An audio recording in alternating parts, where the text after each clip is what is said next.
ರಾಜ್ಯ ಸರ್ಕಾರ ಆರ್ಎಸ್ಎಸ್ಗೆ ಪರೋಕ್ಷ ಕಡಿವಾಣ ಹಾಕಿತ್ತು. ಈ ನಡುವೆ ಆರ್ಎಸ್ಎಸ್ ಫೈಟ್ ಇಂದ ಸರ್ಕಾರ ಹಿಂದೆ ಸರಿತಾ ಎಂಬ ಅನುಮಾನ ಮೂಡಿದೆ. ಹೊಸ ಬಿಲ್ ಬೇಡ, ಸರ್ಕಾರದ ಆದೇಶವೇ ಸಾಕು ಎಂದು ಸರ್ಕಾರದ ಆದೇಶ ನೀಡಿದೆ. ಆರ್ಎಸ್ಎಸ್ ಚಟುವಟಿಕೆಗಳಿಗೆ ಸರ್ಕಾರಿ ಆವರಣದಲ್ಲಿ ಅಳೆದು ತೂಗಿ ಅನುಮತಿ ನೀಡಲಾಗಿದೆ.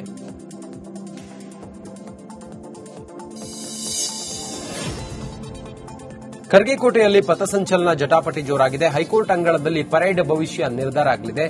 ಕಲಬುರಗಿ ಹೈಕೋರ್ಟ್ ತೀರ್ಪಿನತ್ತ ರಾಜ್ಯದ ಜನರ ಚಿತ್ತ ನೆಟ್ಟಿದೆ. ಹೈಕೋರ್ಟ್ ಏನು ಆದೇಶ ನೀಡಲಿದೆ ಅನ್ನೋ ಕುತೂಹಲ ಕೆರಳಿಸಿದೆ. ಪಥಸಂಚಲನಕ್ಕೆ ಜಿದ್ದಿಗೆ ಬಿದ್ದಂತೆ ಬರೋಬ್ಬರಿ 6 ಸಂಘಟನೆಗಳು ಅರ್ಜಿಯನ್ನು ಸಲ್ಲಿಸಿವೆ. ಆರ್ಎಸ್ಎಸ್, ಭೀಮ್ ಆರ್ಮಿ, ಡಿಎಸ್ಎಸ್, ದಲಿತ ಪ್ಯಾಂಥರ್ಸ್, ಹಸಿರು ಸೇನೆ, ಕ್ರಿಶ್ಚಿಯನ್ ವೆಲ್ಫೇರ್ ಸಂಘಟನೆಗಳು ಪರೇಡ್ಗೆ ಅನುಮತಿ ನೀಡುವಂತೆ ಜಿಲ್ಲಾಧಿಕಾರಿಗಳಿಗೆ ಅರ್ಜಿ ಸಲ್ಲಿಸಿದ್ದಾರೆ.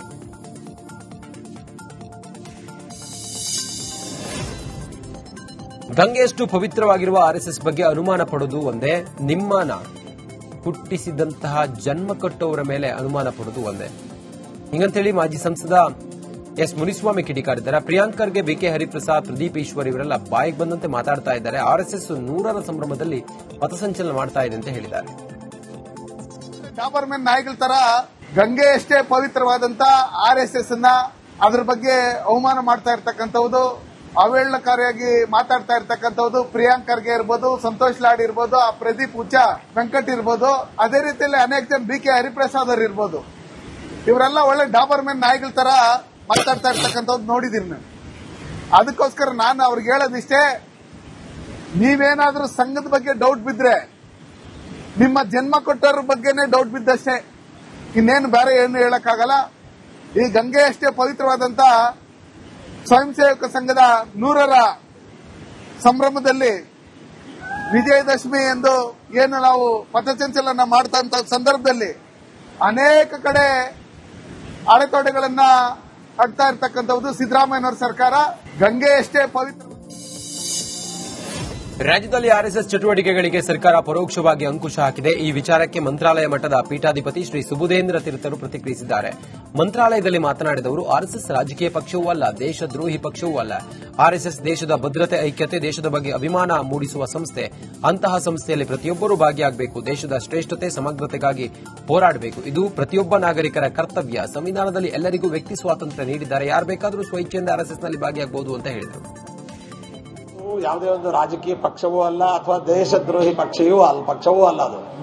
ಅದೊಂದು ದೇಶದ ಭದ್ರತೆ, ದೇಶದ ಏಕತೆ, ದೇಶದ ಒಂದು ಅಭಿಮಾನವನ್ನು ಮೂಡಿಸುವಂತಹ ಒಂದು ಸಂಸ್ಥೆ ಅದು. ಅಂತಹ ಸಂಸ್ಥೆಯಲ್ಲಿ ಯಾರು ಇಚ್ಛೆ ಪಡ್ತಾ ಪ್ರತಿಯೊಬ್ಬ ದೇಶದ ಪ್ರತಿ ಪ್ರಜೆಯೂ ಕೂಡ ನಮ್ಮ ದೇಶದ ಶ್ರೇಷ್ಠತೆ, ನಮ್ಮ ದೇಶದ ಸಮಗ್ರತೆಯನ್ನು ಆಶಿಸಬೇಕಾದದ್ದು ಮತ್ತು ಅದಕ್ಕೆ ನಾವು ಹೋರಾಡಬೇಕಾದದ್ದು ನಮ್ಮೆಲ್ಲರ ಕರ್ತವ್ಯ. ಆ ಒಂದು ನಿಟ್ಟಿನಲ್ಲಿ ದೇಶದ ಸಮಗ್ರತೆ ಮತ್ತು ಶ್ರೇಷ್ಠತೆ ಭಾವನೆಯನ್ನು ಮೂಡಿಸುವಂತಹ ಒಂದು ಸಂಸ್ಥೆ ಆರ್ಎಸ್ಎಸ್. ಆರ್ಎಸ್ಎಸ್ಗೆ ನಾವ್ಯಾರೂ ಕೂಡ ಹೋಗಬಾರದು ಅನ್ನುವಂಥದ್ದು ಅದು ಸಂವಿಧಾನದ ವಿರುದ್ಧವಾಗುತ್ತೆ. ಸಂವಿಧಾನದಲ್ಲಿ ವ್ಯಕ್ತಿ ಸ್ವಾತಂತ್ರ್ಯ ಅನ್ನುವಂಥದ್ದನ್ನು ನೀಡಿದೆ ಸಂವಿಧಾನ. ನಮಗೆ ಸಂವಿಧಾನ ಪರಮ ಪ್ರಮಾಣವಾದದ್ದು. ಆ ಒಂದು ಹಿನ್ನೆಲೆಯಲ್ಲಿ ಯಾರ್ಯಾರು ಆ ಭಾವನೆಯನ್ನು ಹೊಂದಿದ್ದಾರೆ. DCM DK Shivakumar city rounds ಬಗ್ಗೆ ಪ್ರತಿಕ್ರಿಯೆ ನೀಡಿದ್ದಾರೆ. ಈಗ ಆನೇಕಲ್ ಸರ್ಜಾಪುರ ಭಾಗದಲ್ಲಿ ವೀಕ್ಷಣೆ ಮಾಡಿದ್ದೇವೆ. ಮುಂದೆ ಇದು ಬೆಂಗಳೂರು ಸಿಟಿ ಲಿಮಿಟ್ಸ್ಗೆ ಸೇರುತ್ತೆ. ಅಧಿಕಾರಿಗಳ ಜೊತೆ ಸಭೆ ಇದ್ದು ಏನೇನು ಅಭಿವೃದ್ಧಿ ಆಗಬೇಕು ಎನ್ನುವುದರ ಬಗ್ಗೆ ಚರ್ಚೆ ಮಾಡ್ತೇವೆ ಎಂದು ಹೇಳಿದರು. ಕಾರ್ಪೊರೇಷನ್ ಗಡಿಗಳನ್ನ ಲೆಕ್ಕ ಹಾಕ್ತೇವೆ, ಮ್ಯಾಪ್ನಲ್ಲಿ ಮಾಡೋದಕ್ಕಿಂತ ಕಣ್ಣಲ್ಲಿ ನೋಡಿ ಮಾಡ್ತೇವೆ ಎಂದು ಡಿಕೆಶಿ ಹೇಳಿದ್ದಾರೆ. ಮುಂದೆ ಇದು ಬೆಂಗಳೂರು ಸಿಟಿ ಹೊರಗಡೆ ಬರ್ತಾ ಇದೆ. ಆ ದೃಷ್ಟಿಯಿಂದ ಯಾವ ರೀತಿ ಡೆವಲಪ್ಮೆಂಟ್ ಮಾಡಬೇಕು ಏನು ಅಂತ ಹೇಳಿ ನಾಳೆ ಆಫೀಸರ್ಸ್ ಕರೆದಿದ್ದೀವಿ. ಕೆರೆಕ್ಕಿನ ಮುಂಚಿತವಾಗಿ ನಾವೆಲ್ಲ ಒಂದು ರೌಂಡ್ ನೋಡಿದ್ದೀವಿ. ಯಾರೇ ನೀರು ಕೊಡೋದು ಅಂತ ಅಲಾಟ್ಮೆಂಟ್ ಮಾಡಿದ್ದೀವಿ ಕಾವೇರಿ ವಾಟರ್ನ. ಬೇರೆ ಫೆಸಿಲಿಟೀಸ್ನೆಲ್ಲ PW ಇರ್ಬೋದು, ಲೋಕಲ್ ಕಾರ್ಪೊರೇಷನ್ ಎಲ್ಲ ಕರೆದಿದ್ದೀವಿ. ಈ ಗ್ರಿಡ್, ಟ್ರಾಫಿಕ್ ಗ್ರಿಡ್ ಎಲ್ಲ ಬೆಳಿಗ್ಗೆ ನಾವು ತಯಾರು ಮಾಡಬೇಕು. ಮುಂದೆ ಜಾಸ್ತಿ ಬೆಳವಣಿಗೆ ಆದಮೇಲೆ ಅದರ ಸಮಸ್ಯೆ ಆಗುತ್ತಿಲ್ಲ. ಅದಕ್ಕೆಲ್ಲರೂ ಕರೆದು ಹೀಗೆ ನಾನು ಮಾಡಬೇಕು. ಮುಂಬರುವ ಜಿಬಿಎ ಚುನಾವಣೆಗೆ ಬಿಜೆಪಿ ತಯಾರಿ ನಡೆಸಿದ್ದು ಚುನಾವಣಾ ಚಟುವಟಿಕೆಗಳಿಗೆ ಪ್ರಮುಖರನ್ನ ನೇಮಿಸಿದೆ. ಜಿಬಿಎ ಸಂಯೋಜಕರಾಗಿ 11 ಜನರನ್ನ ನೇಮಕ ಮಾಡಲಾಗಿದೆ.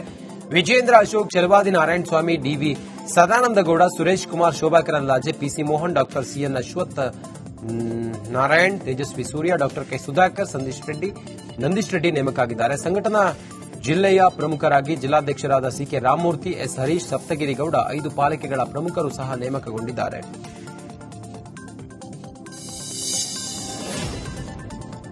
ಉತ್ತರಾಧಿಕಾರಿ ನೇಮಕ ಮಾಡಲು ಇದು ಮೈಸೂರು ರಾಜರ ಮನೆಯಲ್ಲ ಅಂತೇಳಿ ಯತೀಂದ್ರ ಸಿದ್ದರಾಮಯ್ಯಗೆ ಶಿವಗಂಗಾ ಬಸವರಾಜ್ ಪರೋಕ್ಷವಾಗಿ ಟಾಂಗ್ ಕೊಟ್ಟಿದ್ದಾರೆ. ಮಾಧ್ಯಮದವ್ರು ಕೇಳಿದಾಗ ಈಗ ನಾ ಮುಖ್ಯಮಂತ್ರಿ ಇದೀನಿ ಅಂತಾರೆ. ನಾನು ಮುಖ್ಯಮಂತ್ರಿ ಇಳಿಯಲ್ಲ ಅಂತ ಎಲ್ಲರೂ ಹೇಳಿದ್ದಾರೆ. ಸುಮ್ಮನೆ ಇವ್ರು ಏನು ಗೊಂದಲಗಳು ಕೊಡಬಾರದು. ಆಮೇಲೆ ತಾವೊಂದು ಹೇಳ್ತೀರಿ, ಜಾರಕಿಹೊಳಿ ಸಾಹೇಬ್ರ ಬಗ್ಗೆ ಹೇಳ್ತೀರಿ. ಅವರು ಮೊನ್ನೆ ಏನು ಡಿಸಿಸಿ ಬ್ಯಾಂಕ್ ಚುನಾವಣೆ ಆದಾಗ ಒಂದು ಉತ್ತರ ಅವರು ಹೇಳಿಕೆಗೆ ಪೊಲೀಸ್ ಸ್ಟಾಪ್ ಇಟ್ಟುಬಿಟ್ರು. ನಾನು 2033 ಕ್ಲೈಮ್ ಮಾಡೋದು ಅಂತ ಅವರು ಒತ್ತಿ ಹೇಳಿದ್ದಾರೆ. ನಾನು 2033 ಇನ್ನೂ 10 years ಅವ್ರ ಕ್ಲೈಮ್. ಹಂಗಿದ್ದ ಯಾಕೆ ಗೊಂದಲ? ಎಲ್ಲ ಸುಸೂತ್ರವಾಗಿ ನಡೀತಿರ್ಬೇಕಾದ್ರೆ ಗೊಂದಲ ಯಾಕೆ ತರಬೇಕು? ಸ್ವಾಭಾವಿಕವಾಗಿ ಮಾಧ್ಯಮದವ್ರು ಕೇಳಿದಾಗ ಈಗ ನಾ ಮುಖ್ಯಮಂತ್ರಿ ಇದೀನಿ ಅಂತಾರೆ. ನಾನು ಮುಖ್ಯಮಂತ್ರಿ ಇಳಿಯಲ್ಲ ಅಂತ ಎಲ್ಲರೂ ಹೇಳಿದ್ದಾರೆ. ಸುಮ್ಮನೆ ಇವ್ರು ಏನು ಗೊಂದಲಗಳು ಕೊಡಬಾರದು. ಆಮೇಲೆ ತಾವೊಂದು ಹೇಳ್ತೀರಿ, ಜಾರಕಿಹೊಳಿ ಸಾಹೇಬ್ರ ಬಗ್ಗೆ ಹೇಳ್ತೀರಿ. ಅವರು ಮೊನ್ನೆ ಏನು ಡಿಸಿಸಿ ಬ್ಯಾಂಕ್ ಚುನಾವಣೆ ಆದಾಗ ಒಂದು ಉತ್ತರ ಅವರು ಹೇಳಿಕೆಗೆ ಪೊಲೀಸ್ ಸ್ಟಾಪ್ ಇಟ್ಟುಬಿಟ್ರು. ನಾನು 2033 ಕ್ಲೈಮ್ ಮಾಡೋದು ಅಂತ ಅವರು. ಮೈಸೂರಿನ ಹುಣಗನಹಳ್ಳಿಯಲ್ಲಿ ಭ್ರೂಣಲಿಂಗ ಪತ್ತೆ ಮಾಡ್ತಾ ಇದ್ದ ಫಾರ್ಮ್ ಹೌಸ್ ಮೇಲೆ ದಾಳಿ ನಡೆಸಿ ಪರಿಕರಗಳನ್ನು ವಶಕ್ಕೆ ಪಡೆಯಲಾಗಿದೆ. ಆರೋಗ್ಯ ಇಲಾಖೆ ಮತ್ತು ಪೊಲೀಸರು ಜಂಟಿ ಕಾರ್ಯಾಚರಣೆ ನಡೆಸಿದ್ದಾರೆ. ಲಕ್ಷಾಂತರ ರೂಪಾಯಿ ಪಡೆದು ಭ್ರೂಣ ಪತ್ತೆ ಮಾಡುತ್ತಿದ್ದ 4 ಆರೋಪಿಗಳನ್ನು ಪೊಲೀಸರು ಬಂಧಿಸಿದ್ದಾರೆ. ಈ ಖತರ್ನಾಕ್ ತಂಡ ಗ್ರಾಮೀಣ ಭಾಗದ ಮಹಿಳೆಯರನ್ನ ಟಾರ್ಗೆಟ್ ಮಾಡಿ ಹೊಟ್ಟೆಯಲ್ಲಿರುವ ಮಗು ಗಂಡು ಅಥವಾ ಹೆಣ್ಣು ಅಂತೇಳಿ ಪತ್ತೆ ಹಚ್ತಾ ಇತ್ತು. ಹೆಣ್ಣು ಭ್ರೂಣ ಪತ್ತೆಯಾದರೆ ಗರ್ಭಪಾತವನ್ನು ಮಾಡಿಸಲಾಗ್ತಾ ಇತ್ತು. ಈ ಬಗ್ಗೆ ರಿಪಬ್ಲಿಕ್ ಕನ್ನಡ ವರದಿ ಬೆನ್ನಲ್ಲೇ ಅಧಿಕಾರಿಗಳು ಕ್ರಮಕ್ಕೆ ಮುಂದಾಗಿದ್ದಾರೆ. ಇಲಾಖೆ ವತಿಯಿಂದ ಭ್ರೂಣಲಿಂಗ ಪತ್ತೆ ಹಾಗೂ ಭ್ರೂಣ ಹತ್ಯೆಗೆ ಸಂಬಂಧಪಟ್ಟ ಹಾಗೆ ಹಲವಾರು ಕಾಯ್ದೆಗಳನ್ನು ರೂಪಿಸಿರ್ತಕ್ಕಂಥದ್ದು ನಮಗೆಲ್ಲರೂ ಗೊತ್ತಿರೋ ವಿಷಯನೇ ಆಗಿರುತ್ತದೆ.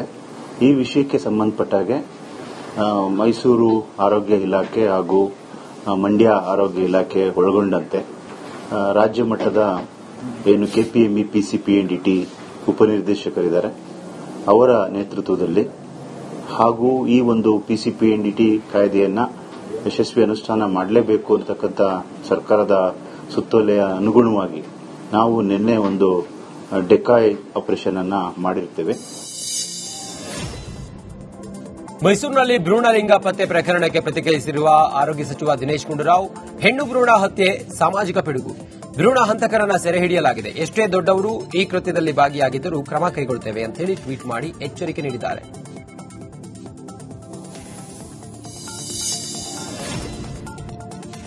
ಬೆಳಗಾವಿಯಲ್ಲಿ 201ನೇ ಕಿತ್ತೂರು ವಿಜಯೋತ್ಸವಕ್ಕೆ ಅದ್ದೂರಿ ಚಾಲನೆ ಸಿಕ್ಕಿದೆ. ಕಾರ್ಯಕ್ರಮಕ್ಕೆ ಸಚಿವ ಸತೀಶ್ ಜಾರಕಿಹೊಳಿ ಚಾಲನೆ ನೀಡಿದರು.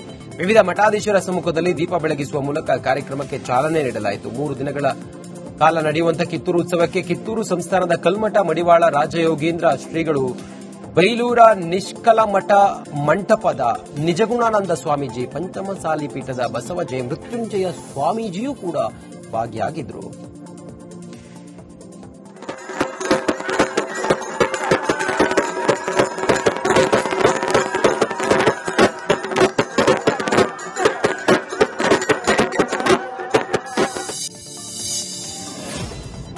ಕಿತ್ತೂರು ಉತ್ಸವಕ್ಕೆ ಆರಂಭದಲ್ಲೇ ವಿಘ್ನ ಉಂಟಾಗಿದೆ. ರಾಣಿ ಚೆನ್ನಮ್ಮನ ಕಿತ್ತೂರು ಉತ್ಸವಕ್ಕೆ ಮಳೆರಾಯನ ಕಾಟ ಶುರುವಾಗಿದೆ. ಭಾರಿ ಮಳೆಗೆ ಕಿತ್ತೂರು ಜನ ಹೈರಾಣಾಗೋಗಿದ್ದಾರೆ. ವರುಣಾರ್ ಮಠಕ್ಕೆ ಕಿತ್ತೂರು ಉತ್ಸವ ಕಣ್ತುಂಬಿಕೊಳ್ಳಲು ಬಂದ ಜನ ಪರದಾಡಿದ್ರು. ವೇದಿಕೆಗೆ ವಿಐಪಿ ರೂಮ್ಗೂ ಮಳೆ ನೀರು ನುಗ್ಗಿದ್ದು ಸಿಬ್ಬಂದಿ ಜೆಸಿಬಿ ಬಳಸಿ ನೀರನ್ನು ಹೊರಗೆ ಹಾಕಿದ್ದಾರೆ.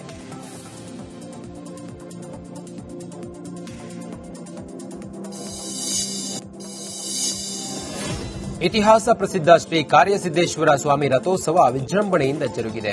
ನಂಜನಗೂಡು ತಾಲೂಕಿನ ದೊಡ್ಡ ಕವಲಂದೆ ಹೋಬಳಿಯ ಕಾರ್ಯಗ್ರಾಮದಲ್ಲಿ ಜಾತ್ರಾ ಮಹೋತ್ಸವ ನೆರವೇರಿತು. ಶ್ರೀ ಸಿದ್ದೇಶ್ವರ ಸ್ವಾಮಿಯ ವಿಗ್ರಹಕ್ಕೆ ಅಭಿಷೇಕ, ಧಾರ್ಮಿಕ ವಿಧಿವಿಧಾನ ಕೈಗೊಳ್ಳಲಾಯಿತು. ಸ್ವಾಮಿಯ ಪಲ್ಲಕ್ಕಿ ಉತ್ಸವದಲ್ಲಿ ಗ್ರಾಮಸ್ಥರು ವಿಶೇಷ ಪೂಜೆ ನೆರವೇರಿಸಿದರು. ವಾಟಾಳು ಮಠದ ಶ್ರೀ ಸಿದ್ದಲಿಂಗ ಶಿವಾಚಾರ್ಯ ಸ್ವಾಮೀಜಿ ಪಲ್ಲಕ್ಕಿ ಉತ್ಸವಕ್ಕೆ ಚಾಲನೆಯನ್ನ ಕೊಟ್ಟರು. ಹರಕೆ ಹೊತ್ತ ಭಕ್ತರಿಂದ ಮಜ್ಜಿಗೆ, ಪಾನಕ, ತಂಪು ಪಾನೀಯ ವಿತರಿಸಲಾಯಿತು.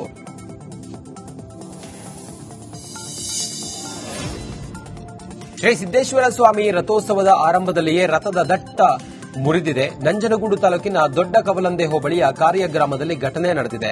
ಜಾತ್ರೆಯ ಆಕರ್ಷಣೆಯೇ 25 ಅಡಿ ಎತ್ತರದ ರಥ. ಈ ರಥದ ಗರ್ಜು ಎತ್ತುವಾಗ ಕೆಳಗಡೆ ಕಟ್ಟಿರುವ ಮರದ ದಟ್ಟೆ ಬಾಯ್ಬಿಟ್ಟಿದೆ. 600 ಅಡಿ ಎತ್ತರದ ಶ್ರೀ ಸಿದ್ದೇಶ್ವರ ಬೆಟ್ಟಕ್ಕೆ ರಥೋತ್ಸವವನ್ನು ಹೆಗಲ ಮೇಲೆ ಹೊತ್ಕೊಂಡು ಹೋಗಲಾಗುತ್ತದೆ. ರಥೋತ್ಸವದ ಚಕ್ರದ ಮೇಲೆ ಅಳವಡಿಸುವ ವೇಳೆ ಈ ಘಟನೆ ಸಂಭವಿಸಿದೆ. ಸ್ಥಳದಲ್ಲಿ ಕವಲಂದೆ ಪೊಲೀಸರು ಬೀಡು ಬಿಟ್ಟಿದ್ರು. ಕೊಪ್ಪಳದಲ್ಲಿ ಮಳೆ ನಡುವೆಯೂ ಪಂಜಿನ ಮೆರವಣಿಗೆ ನಡೆಸಲಾಯಿತು.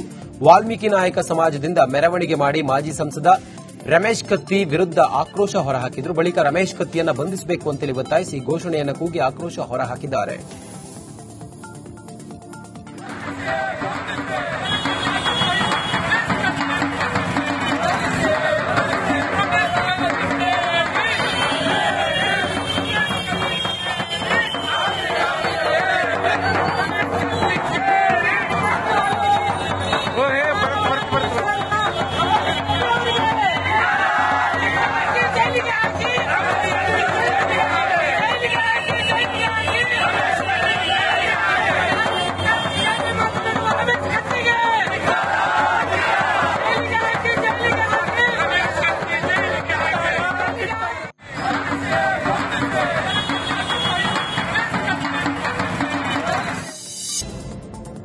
ಮಳೆಯಿಂದ ಈರುಳ್ಳಿಯನ್ನು ರಕ್ಷಿಸಲು ರೈತರು ಪರದಾಡಿದ್ರು. ಮುಂಡ್ರಗಿ ತಾಲೂಕಿನ ಡಂಬಳ ಗ್ರಾಮದ ಎಪಿಎಂಸಿಯಲ್ಲಿ ಈರುಳ್ಳಿ ರಕ್ಷಣೆಗೆ ಅನ್ನದಾತರು ಹರಸಾಹಸವನ್ನು ಪಟ್ಟಿದ್ದಾರೆ. ಕಟಾವು ಮಾಡಿ ಇಟ್ಟಿರುವ ಈರುಳ್ಳಿಗೆ ತಡಪಲಗಳನ್ನು ಹೊದಿಸಿ ರಕ್ಷಣೆಯನ್ನು ಮಾಡಿದ್ದಾರೆ.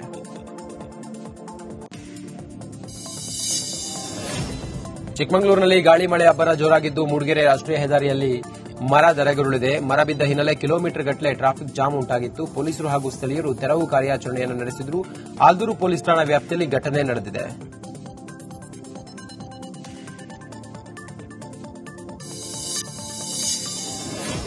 ಚಿಕ್ಕೋಡಿಯಲ್ಲಿ ರೈತರು ರಸ್ತೆ ತಡೆದು ಪ್ರತಿಭಟನೆ ನಡೆಸಿದ್ರು. ಮಾನವ ಸರಪಳಿ ನಿರ್ಮಿಸಿ ರಸ್ತೆ ತಡೆದು ಪ್ರೊಟೆಸ್ಟ್ ಮಾಡಿದ್ರು. ಸಕ್ಕರೆ ಕಾರ್ಖಾನೆ ಆರಂಭಕ್ಕೂ ಮುನ್ನ ಬೆಲೆ ನಿಗದಿ ಮಾಡುವಂತೆ ಆಗ್ರಹಿಸಿದ್ರು. ಕಬ್ಬಿನ ಬೆಳೆ ಬಿಲ್ ನಿಗದಿ ಮಾಡಿ ಕಾರ್ಖಾನೆ ಆರಂಭ ಮಾಡುವಂತೆ ಪಟ್ಟು ಹಿಡಿದಿದ್ದಾರೆ. ಪ್ರತಿ ಟನ್ ಕಬ್ಬಿಗೆ 3,500 ರೂಪಾಯಿ ನೀಡುವಂತೆ ರೈತರು ಮನವಿ ಸಲ್ಲಿಸಿದ್ದಾರೆ.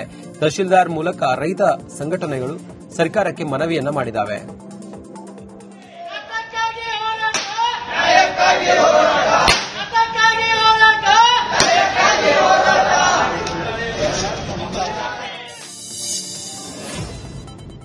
ಮೆಕ್ಕೆಜೋಳಕ್ಕೆ ಖರೀದಿ ಕೇಂದ್ರ ಸ್ಥಾಪಿಸುವಂತೆ ಆಗ್ರಹಿಸಿ ಚಿತ್ರದುರ್ಗ ಜಿಲ್ಲಾಧಿಕಾರಿಗಳ ಕಚೇರಿಯ ಮುಂಭಾಗ ಕರ್ನಾಟಕ ರಾಜ್ಯ ರೈತ ಸಂಘ ಹಸಿರು ಸೇನೆ ಪ್ರತಿಭಟನೆ ನಡೆಸಿತು. ಸರ್ಕಾರ ಮೆಕ್ಕೆಜೋಳಕ್ಕೆ 2,390 ರೂಪಾಯಿ ಬೆಂಬಲವನ್ನು ಘೋಷಿಸಿದೆ. ಆದರೆ ಖಾಸಗಿ ಖರೀದಿದಾರರು ಕಡಿಮೆ ಬೆಲೆಗೆ ಮೆಕ್ಕೆಜೋಳವನ್ನು ಖರೀದಿ ಮಾಡ್ತಾ ಇದ್ದಾರೆ. ಸರ್ಕಾರ ಬೆಂಬಲ ಬೆಲೆಯನ್ನು ಘೋಷಿಸಿದಂತೆ ಖರೀದಿ ಕೇಂದ್ರ ಪ್ರಾರಂಭಿಸಬೇಕು. ಕಬ್ಬುಗಳಿಗೆ ಸೂಕ್ತ ಬೆಂಬಲ ಬೆಲೆಯನ್ನು ಕೊಡಬೇಕು. ಮಳೆಗೆ ಹಾಳಾದ ಬೆಳೆಗಳಿಗೆ ಸೂಕ್ತ ಪರಿಹಾರ ಕೊಡಬೇಕು ಅಂತೇಳಿ ಆಗ್ರಹಿಸಿದ್ದಾರೆ. ಸರ್ಕಾರ ಎಲ್ಲ ಆಲೋಚನೆ ಮಾಡಿ ಖರ್ಚು ವೆಚ್ಚ ಲೆಕ್ಕ ಬೆಂಬಲ ಬೆಲೆ ಘೋಷಣೆ ಮಾಡುತ್ತೆ. ಈಗ ಬೆಂಬಲ ಬೆಲೆ ಘೋಷಣೆ ಮಾಡಿದ ಮೇಲೆ ಖರೀದಿ ಕೇಂದ್ರ ಮಾಡಲೇಬೇಕು. ಯಾಕೆ ಬೆಂಬಲ ಬೆಲೆ ಘೋಷಣೆ ಮಾಡಿ ಖರೀದಿ ಕೇಂದ್ರ ಯಾಕೆ ಮಾಡಬಾರದು? ರೈತರ ಅನುಕೂಲಕ್ಕೋಸ್ಕರ ಬೆಂಬಲ ಘೋಷಣೆ ಮಾಡೋದು. ಈಗ ರೈತ ಬೆಳೆ ಬಂದೈತಿ.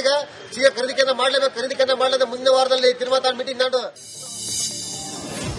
ಕೋಲಾರದ ಬಂಗಾರಪೇಟೆಯಲ್ಲಿ ಚೀಟಿ ಹೆಸರಲ್ಲಿ ವಂಚಿಸಿರುವ ಘಟನೆ ಬೆಳಕಿಗೆ ಬಂದಿದೆ. ಗಾರ್ಮೆಂಟ್ಸ್ ಕೆಲಸದವರಿಗೆ ವೇತನ ನೀಡದೆ ಮೋಸ ಮಾಡಿರುವ ಆರೋಪ ಕೇಳಿಬಂದಿದೆ. ಭರತ್ ಎಂಬಾತ ದೀಪಾವಳಿ ಚೀಟಿ ಹಾಕಿಸಿಕೊಂಡು ಕೋಟ್ಯಾಂತರ ರೂಪಾಯಿ ಪಂಗ್ನಾಮ ಹಾಕಿದ್ದಾನೆ ಅಂತೇಳಿ ಆರೋಪ ಮಾಡಿದ್ದಾರೆ.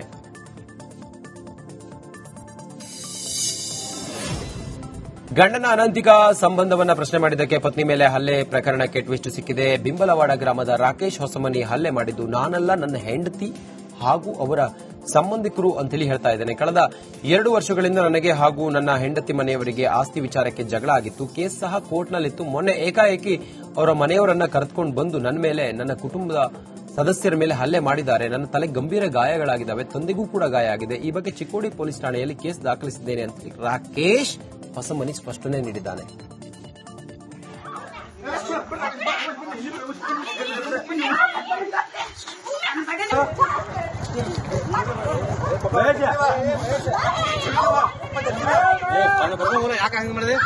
ಈಗ ಕಳೆದ 2 ವರ್ಷದಿಂದ ನಂದು ಮತ್ತ ನಮ್ಮ ಮನೆಗರ್ದು ಮತ್ತ ನನ್ನ ಹೆಂಡತಿ ಮನೆಗಿನವ್ರದ ಕ್ಲಾಸ್ ಚಾಲು ಐತ್ರಿ. ಈಗ ಜಗಳ ರೀ. ಅದಕ್ಕೆ ಕೋರ್ಟ್ನಾಗ ಕೇಸ್ ಬಿ ಐತ್ರಿ. ಆ ಕೇಸ್ ಐತಿ. ಆ ಕಿರ್ತಾಪಕ್ಕಿರು ನಾವೇನ್ ಆಕಿಗೆ ದೀಪಾವಳಿಗೆ ಬಾ ಅಂತ ಹೇಳಿ ನಾವ್ ಕರೆದಿಲ್ರಿ. 2 ವರ್ಷದಿಂದ ನಾವ್ ಯಾವ್ದು ಟಚ್ನಾಗೂ ಇಲ್ರಿ. ನಿನ್ನೆ ಏಕಾಏಕಿ ಅವ್ರ ಮನೆಗಿನವ್ರನ್ನ ಎಲ್ಲಾರನ್ನು ಕರ್ಕೊಂಬಂದ ನಮ್ಮ ಫ್ಯಾಮಿಲಿದವ್ರ ಮ್ಯಾಗ ನನ್ನ ಮ್ಯಾಗ ಹಲ್ಲೆ ಮಾಡಿದಾರ್ರಿ. ನಂದು ತಲೆ ಹೊಡೆದೈತ್ರಿ. ನಂಗೂ ಸ್ಟಿಚಸ್ ಬಿದ್ದಾವ್ರಿ. ನಮ್ಮ ಪಪ್ಪರ್ದು ಡ್ಯಾಮೇಜ್, ನಮ್ಮ ಪಪ್ಪರ್ದು ತಲೆ ಹೊಡೆದಾರ್ರಿ. ಮತ್ತ ಇದ ನ್ಯಾಯ PSI ಸಾಹೇಬ್ರ ಕಡೆನೂ ಗುರ್ತೈತ್ರಿ. ಅವ್ರಿಗೂ ಬಿರಿ ಅವ್ರು 3-4 ಸರ್ತಿ ಕಾಂಪ್ರಮೈಸ್. ಗದಗದಲ್ಲಿ ಚೆನ್ನಮ್ಮ ಜಯಂತಿ ಆಚರಣೆ ಮಾಡದ ತಹಶೀಲ್ದಾರ್ ವಿರುದ್ಧ ಆಕ್ರೋಶ ಭುಗಿಲೆದಿದೆ. ತಹಶೀಲ್ದಾರ್ ವಿರುದ್ಧ ಕಿತ್ತೂರು ರಾಣಿ ಚೆನ್ನಮ್ಮ ಅಭಿಮಾನಿಗಳು ಕಿಡಿಕಾರಿದ್ರು. ಸರ್ಕಾರದ ಆದೇಶವಿದ್ದು ಚೆನ್ನಮ್ಮ ಜಯಂತಿ ಆಚರಿಸಿಲ್ಲ. ಚೆನ್ನಮ್ಮ ಜಯಂತಿ ಅಂಗವಾಗಿ ಮೊದಲು ಪೂರ್ವಭಾವಿ ಸಭೆ ನಡೆಸಿಲ್ಲ ಹಿಂಗಂತೇಳಿ ಹರಿಹಾಯ್ದಿದ್ದಾರೆ. ಕೂಡಲೇ ತಹಶೀಲ್ದಾರ್ ಧನಂಜಯ್ ಅವರನ್ನ ಅಮಾನತು ಮಾಡಬೇಕು ಅಂತೇಳಿ ಪ್ರತಿಭಟಿಸಿ ಒತ್ತಾಯಿಸಿದ್ದಾರೆ.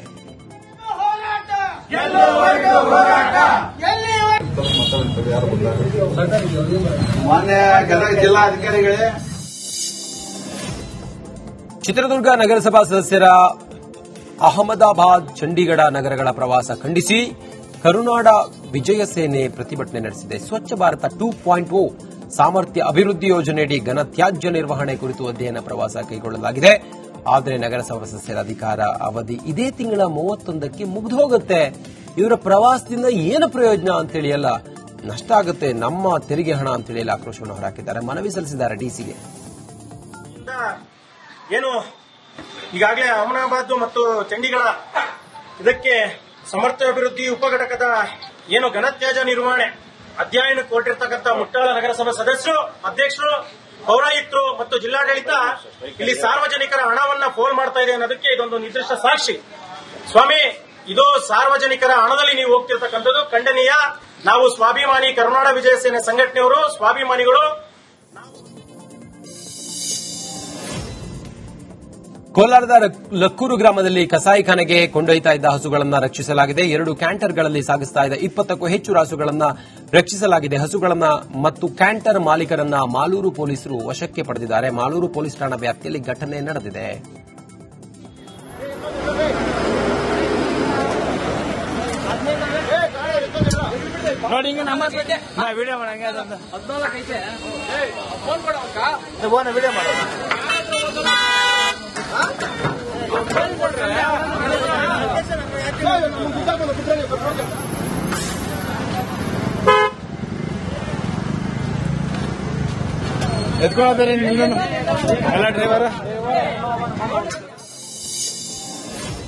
ಜಾಲಿವುಡ್ ಸ್ಟುಡಿಯೋ ಪರಿಸರ ಮಾಲಿನ್ಯ ನಿಯಂತ್ರಣ ನಿಯಮಗಳನ್ನು ಗಾಳಿಗೆ ತೂರಿತ್ತು. ಮಾಲಿನ್ಯ ತಡೆ ನಿಯಂತ್ರಣ ಮಂಡಳಿಯಿಂದ ಅನುಮತಿಯನ್ನ ಪಡೆಯದೆ ಚಟುವಟಿಕೆ ನಡೆಸ್ತಾ ಇತ್ತು. ಇದೀಗ ಸಂಸ್ಕರಣೆ ಇಲ್ಲದೆ ತ್ಯಾಜ್ಯ ನೀರನ್ನ ಹೊರಬಿಡ್ತಾ ಇದ್ದಾರೆ ಅಂತೇಳಿ ಹೋರಾಟಗಾರ ದಿನೇಶ್ ಕಲ್ಹಳ್ಳಿ ಆಕ್ರೋಶ ಹೊರಹಾಕಿದ್ದಾರೆ. ಜಾಲಿವುಡ್ ಸ್ಟುಡಿಯೋಗೆ ಸಂಬಂಧಪಟ್ಟಂತೆ ರಾಜ್ಯ ಮಾಲಿನ್ಯ ನಿಯಂತ್ರಣ ಮಂಡಳಿ ಏನಿವತ್ತು ಕ್ಲೋಸರ್ ಆರ್ಡರ್ನ ನೀಡಿತ್ತು, ಅದಕ್ಕೆ ಸಂಬಂಧಪಟ್ಟಂತೆ ಸಂಪೂರ್ಣವಾಗಿ ಕಾನೂನುಗಳನ್ನು ಉಲ್ಲಂಘನೆ ಮಾಡಿ ಜಿಲ್ಲಾಧಿಕಾರಿಗಳು ರಾಮನಗರ ಇವರು ಮತ್ತೆ ಮರು ಓಪನ್ ಮಾಡಲಿಕ್ಕೆ ಆದೇಶ ನೀಡಿರುವಂಥದ್ದು ಸಂಪೂರ್ಣವಾಗಿ ಕಾನೂನುಗಳ ಉಲ್ಲಂಘನೆಯಾಗಿದೆ. ಗೌರವಾನ್ವಿತ ಸರ್ವೋಚ್ಚ ನ್ಯಾಯಾಲಯ ಮತ್ತು ಬೆಂಗಳೂರಿನಲ್ಲಿ ಸಿಸಿಬಿ ಪೊಲೀಸರು ಭರ್ಜರಿ ಕಾರ್ಯಾಚರಣೆ ಮಾಡಿದ್ದಾರೆ. 2 ಪ್ರಕರಣಗಳಲ್ಲಿ ಅಪಾರ ಪ್ರಮಾಣದ ಡ್ರಗ್ಸ್ ಸೀಸ್ ಮಾಡಿದ್ದು 5.50 ಕೋಟಿ ಮೌಲ್ಯದ ಡ್ರಗ್ಸ್ ಅನ್ನು ಜಪ್ತಿ ಮಾಡಿದ್ದಾರೆ. ಎಂಡಿಎಂಎ, ಕ್ರಿಸ್ಟಲ್ ಮತ್ತು ಹೈಡ್ರೋ ಗಾಂಜಾ ಮಾರಾಟ ಮಾಡ್ತಾ ಇದೆ 2 ವಿದೇಶಿ ಪ್ರಜೆಗಳನ್ನು ಬಂಧಿಸಿದ್ದಾರೆ. ಕೆಜಿಹಳ್ಳಿ ಠಾಣೆಯಲ್ಲಿ ಪ್ರಕರಣವೂ ಕೂಡ ದಾಖಲಾಗಿದೆ. ನವೆಂಬರ್ ಕ್ರಾಂತಿಯಲ್ಲಿ ಸಚಿವ ಎಂಬಿ ಪಾಟೀಲ್ ರಾಜ್ಯದ ಮುಖ್ಯಮಂತ್ರಿ ಆಗಲಿ ಅಂತೇಳಿ ಬಿಜೆಪಿ ಜಿಲ್ಲಾಧ್ಯಕ್ಷ ಗುರುಲಿಂಗಪ್ಪ ಅಂಗಡಿ ಹೇಳಿದ್ದಾರೆ. ಕಾಂಗ್ರೆಸ್ ಇವತ್ತು ಹಿಂದೂಗಳನ್ನು ಇಬ್ಬಾಗ ಮಾಡಲು ಹೊರಟಿದೆ. ಹಿಂದೆ ರಾಜ್ಯದಲ್ಲಿ ಇದೇ ಕೆಲಸ ಮಾಡಲು ಹೋಗಿ ಸಚಿವ ಎಂಬಿ ಪಾಟೀಲ್ ಕೈ ಸುಟ್ಕೊಂಡಿದ್ದಾರೆ. ಉಪಮುಖ್ಯಮಂತ್ರಿ ಡಿಕೆ ಶಿವಕುಮಾರ್ ಸಿದ್ದರಾಮಯ್ಯರನ್ನ ಕೆಳಗಿಳಿಸಿ ನಾವು ಮುಖ್ಯಮಂತ್ರಿ ಆಗಬೇಕು ಅಂತೇಳಿ ಹೋರಾಡ್ತಾ ಇದ್ದಾರೆ. ಎಂಬಿ ಪಾಟೀಲ್ ಕೂಡ ಮುಖ್ಯಮಂತ್ರಿ ಆಗಬೇಕು ಅಂತೇಳಿ ಕನಸಿಂದ ಪರೋಕ್ಷವಾಗಿ ಪ್ರಯತ್ನ ಮಾಡ್ತಿದ್ದಾರೆ. ಗುರುಲಿಂಗಪ್ಪ ಅಂಗಡಿ ಸ್ಫೋಟಕ ಹೇಳಿಕೆ ನೀಡಿದ್ದಾರೆ.